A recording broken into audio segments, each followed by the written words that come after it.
আজকে ভিডিও শুরু করার আগেই খাইতেছি অ্যালার্জির ওষুধ, কারণ আজকে শুধু আমরা অ্যালার্জিযুক্ত খাবার খাবো। তো ওই দিন রান্না করছিলাম চিংড়ি মালাইকারি নারিকেল দিয়ে, পুরাই ফুল অ্যালার্জি। তারপর আমার ভাই একটা হাঁস আনছিল, মানে আমি জীবনে হাঁস খাইও নাই, হাঁস কখনো রান্নাও করিনি, এটাই ছিল আমার ফার্স্ট টাইম। কিন্তু আমি জানতাম না যে এত ভালো রান্না করতে পারো। জীবনের ফার্স্ট টাইম হাঁস রান্না করছি ওই দিন। সবাই মিলে অনেক মজাই করছিলাম। আর আমার ভাই পোঙ্কা ডালতে ছিল হাঁসের কুচি খাওয়াই দিতে আমাদের। কপাল ভালো আমার পাতে পড়ে নাই।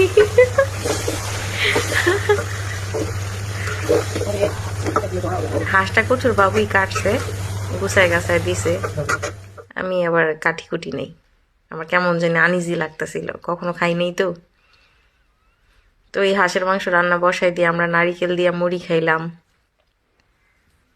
তারপর চা খাইছিলাম, বিস্কুট খাইছিলাম। ওগুলা আর ভিডিও করা হয় নাই। এই যে ততক্ষণ আবার আমার হাঁসের মাংস রেডি হয়ে গেছিল, মানে সবাই মিলে আড্ডা দিতে দিতে তারপর আর ভিডিওটা নেওয়া হয়নি। এখন সবাই মিলে খামু। আর রান্না করা যেমন তেমন, বাড়াটা খুব টাফ। সবাইরে সমান পরিমাপে খাবার বাইরা দিতে হয়, কে কি খাইব, কে কি করব। রুটি বানাইছিলাম, হাঁসের মাংস বানাইছিলাম ওই দিন। আর দুপুরে খেয়েছিলাম চিংড়ির মালাইকারি।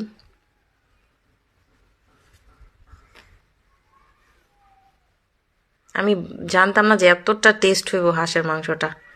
গোটা গোটা রসুন, তারপর আলু দিয়া হাড্ডি সহকারে নরম হয়ে গেছিল। সবাই তো খেয়ে অনেক প্রশংসা করছে, আর দেখে নিশ্চয়ই বোঝা যাইতেছে যে টেস্ট কেমন। ভিডিও ভালো লাগলে অবশ্যই লাইক কমেন্ট করবেন, পাশে থাকবেন।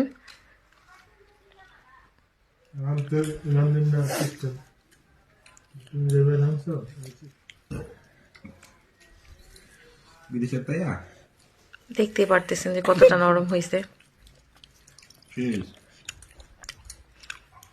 আমার জামাইয়ের পাতায় বুটকিটা বসছিল। কপাল ভালো রে, আমার থালে পড়ে নাই একদমই, আমি খুব লাকি। কি জানি তো আজকের ভিডিও এই পর্যন্তই। ভালো থাকবেন সবাই। একবারে সব কিছু সফট হয়ে গেছে না, একদমই সফট। আরে খাও